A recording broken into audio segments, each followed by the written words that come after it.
It was 1999 in the Liaoning province in China, within the Yixin Formation, the first fossil of the Sinornithosaurus millenii was found.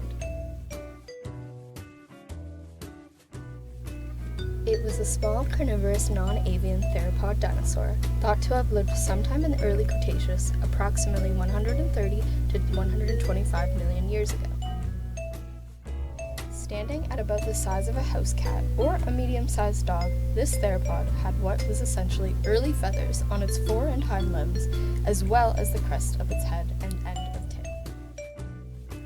These feathers were a pretty important find. They helped us to provide information to support the basal stages of modern bird feather hypothesis, as they resembled stages 2 and 3 here. This helping to further our understanding of evolution and development of feathers in modern-day birds.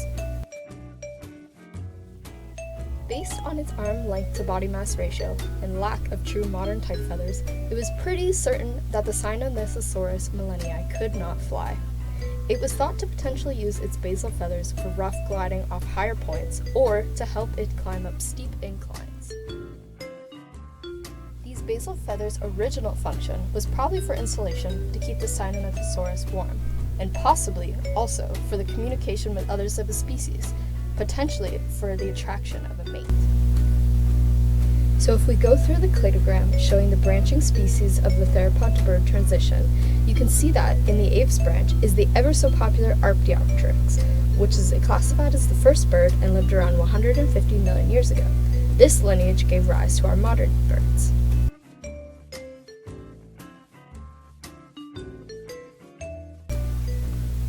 If you keep going past the Deinonychosaurus and the Troodontids, you reach the Dromaeosaurs, which have several subgroups: Deinonychus, the Velociraptors, and finally the Microraptors, which is where our Sinornithosaurus millenii resides. Like the well-known Archaeopteryx, the Sinornithosaurus had a long tail, Saurischian pelvis, S-shaped neck, theropod ankle and foot joint, and highly modified hands, which were its wings.